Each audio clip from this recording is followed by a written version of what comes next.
After the call to Islam became public, Prophet Muhammad and his followers endured 13 years of torture and persecution, simply because they were inviting the idol-worshipping tribes in Arabia to worship God alone.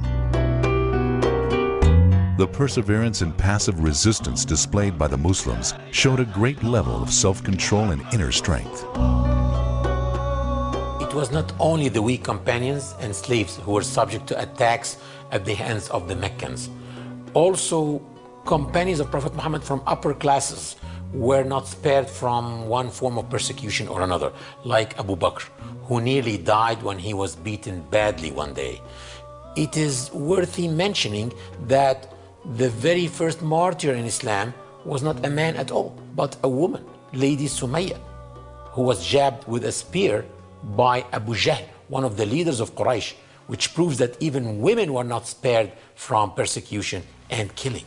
To really appreciate the suffering and sacrifice of the early Muslims, one would just really need to look at some of the historical narrations about what happened in Mecca during those days. We talk about an embargo. We're not only talking about an economic embargo, we're talking about an embargo that affected family relations, social relations, friends, relatives, affected the economic situation of the Muslims, affected their religious freedoms and political freedoms. It was an embargo that encompassed the entire community. And we look back at some of the reports, we find people saying that they ate grass. Some of the Muslims, like Sa'd ibn Abi Waqqas, he actually ate grass to survive. He had no food.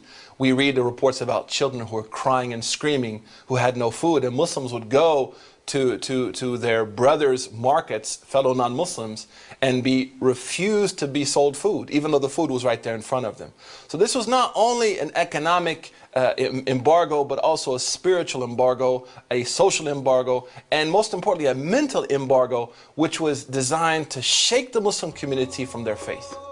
To avoid getting captured by the Meccans, most Muslims had to immigrate secretly under the cover of the night, leaving behind all what they had of properties and memories. In Medina, 14 years after the beginning of the Prophet's mission, a revelation came from God permitting the Muslims to fight back. Permission was not given to them for more than 14 years, despite all of the killing of victims and the suffering they endured, because their hearts were not yet ready to perform jihad. The Quran gave permission to the Muslims to engage in combat with their persecutors for the first time. The Quran says, permission to fight back is given to those who are being fought because they have been wronged, and indeed, God is all able to give them victory.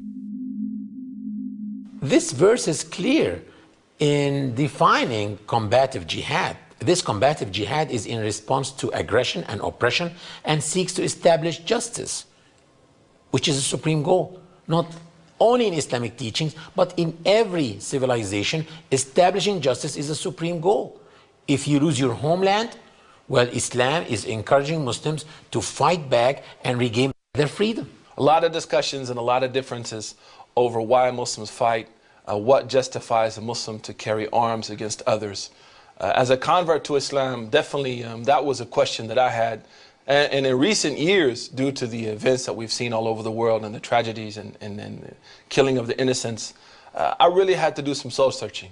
I was blessed to come and study in Al-Azhar University here in Egypt. In my 4th year of studies here, we actually studied an entire course on jihad.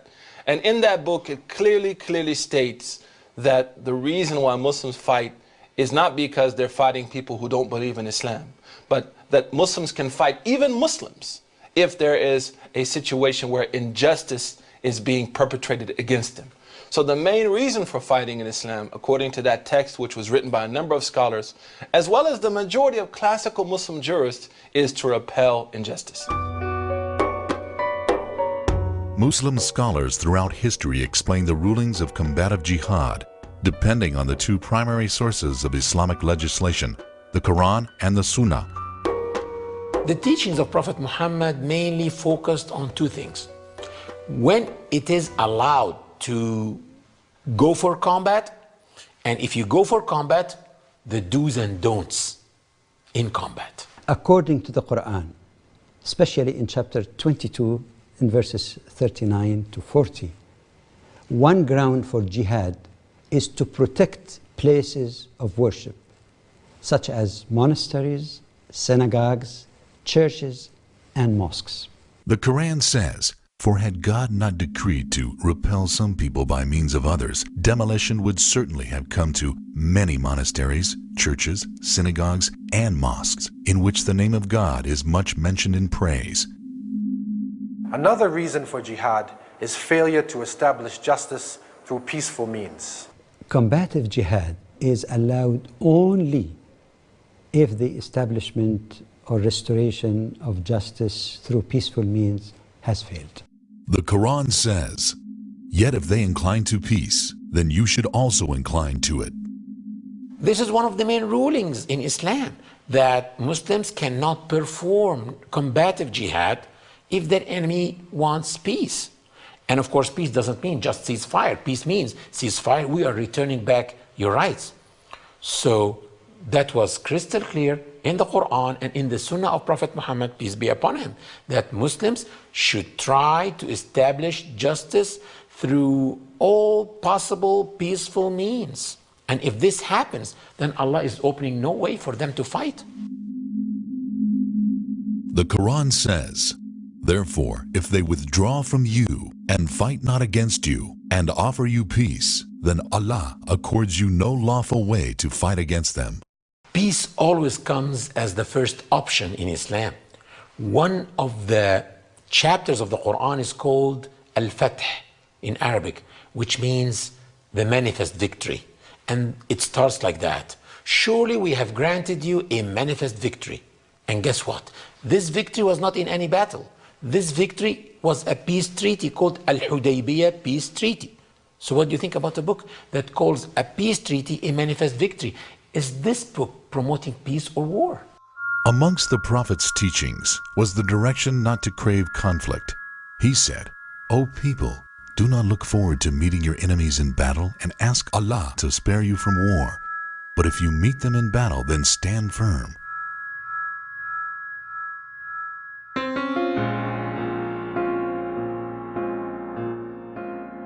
The right of a people to resist occupation by a foreign army is proving to be a powerful catalyst for many contrasting arguments in today's world. One main reason for combative jihad, specifically called qital, meaning fighting, is legitimate self-defense to stop aggression. Another reason for jihad is to resist occupation. One of the worst crimes that can occur to an oppressed people is the stealing and the taking of their land and property. Nearly in every ideology, the right of the oppressed people to stand up for their rights and fight the occupier is recognized.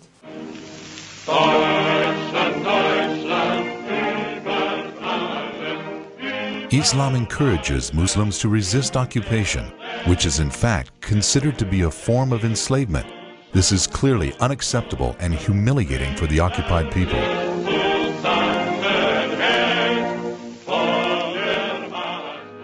Resisting occupation is considered a duty and an essential human right in many cultures. Emiliano Zapata, a leading figure in the Mexican Revolution, said, "It is better to die on your feet than live on your knees." One of the groups of mujahideen were the founding fathers of the United States of America, who stood up against oppression, who resisted tyranny, but no one charged them with terrorism. The same can also be said about the French, who were great mujahideen in the face of Hitler and the Nazis. Among the founding fathers of the United States of America, and one of the most prominent figures in the American Revolution, is Patrick Henry. He said, "Give me liberty or give me death."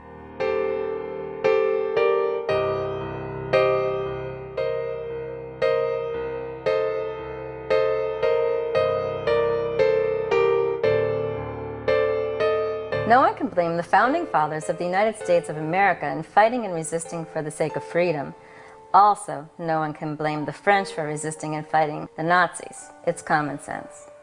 I think people have the right to resist occupation in a violent way under some circumstances.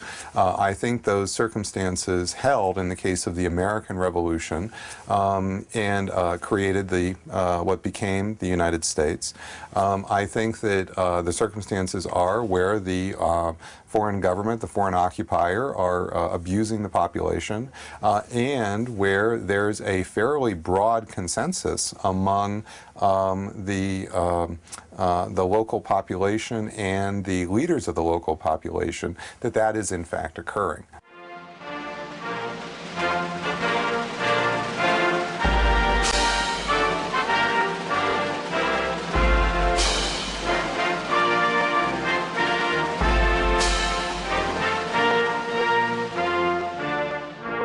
The United States was founded on a revolution. It was a right of the people to overthrow an abusive government.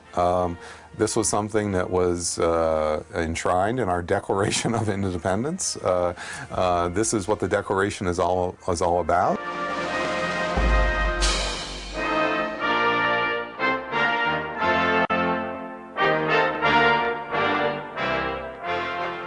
In occupied territories, it is plain there are going to be a community of individuals who are going to resist the occupation.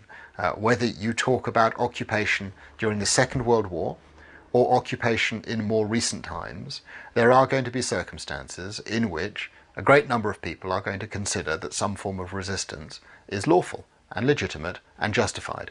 The question is, what are the limits in law on what you can do? And it comes back again to these very simple principles that I keep saying. It may well be permissible to target through force, through violence, military objectives, but what you can't ever do is expose civilian populations to the threat or to the use of force. Once you do that, even in a situation of occupation or unlawful domination, you are crossing a line, just as a state crosses a line when it ever uses violent weaponry against civilian targets. To serve their hidden agenda, some people wrongly present verses of the Quran in order to deceive those who don't have sufficient knowledge of Islam.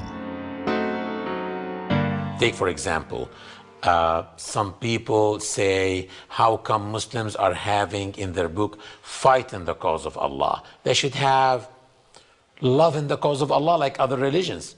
But again, the same immoral cut and paste game is played against Muslims.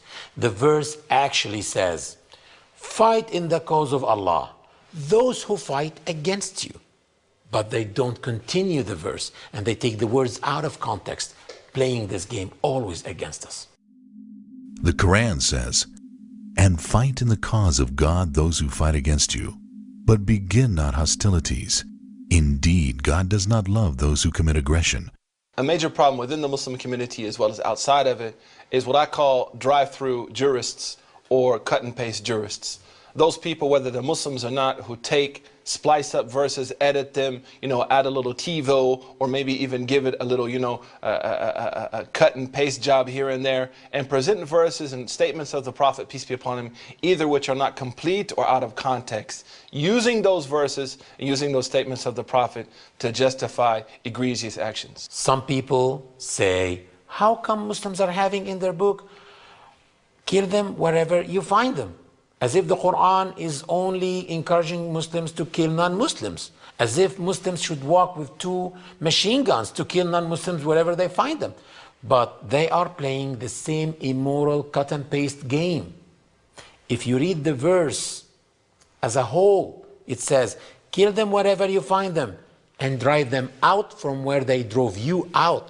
This verse is telling Muslims to fight their occupiers and regain back the freedom of their homeland.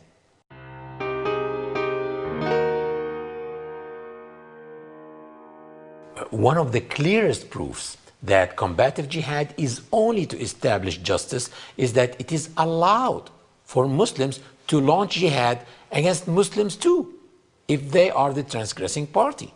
And this is not my own opinion, this is the very words of the Quran. It's very clear in the Quran that if Muslims are oppressors, they can be fought against. So it doesn't matter who's Muslim and who's not, but what matters is who's an oppressor and who's oppressed. And if two groups of the believers fight amongst themselves, then reconcile between them both. But if one of them rebels against the other, then fight you all against the one that which rebels until it complies with the command of Allah. And if it complies, then make reconciliation between them justly. A powerful verse which illustrates the profound sense of justice in Islam. And it clearly expresses that Muslims are not ordered to fight people of other faiths simply because they share a different faith than Muslims. But it illustrates that Muslims are ordered to fight against oppression wherever it comes from and evil. What's interesting historically, when you look at the early Muslim conquests, as people like to call them, I mean, even in prayer, when we start our prayer, that's called a conquest. So Muslims are not looking at the conquest in the sense of only a military victory.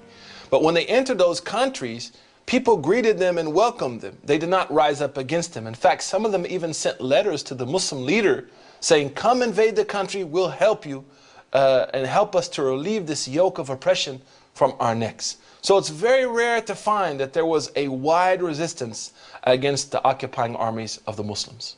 During the 7th and the 8th century, when Muslims fought against the Roman Byzantines and the Persians, they were rarely faced by any civil resistance. In fact, many civilians joined the Muslim armies and fought against the Romans and the Persians themselves. John, the Bishop of Nikiyu, an Egyptian Coptic historian, was an eyewitness to the Muslim army's conquest of Egypt. He wrote in his chronicles that the Egyptian Aryans joined the Muslims in besieging the Roman soldiers in the Babylon fortress.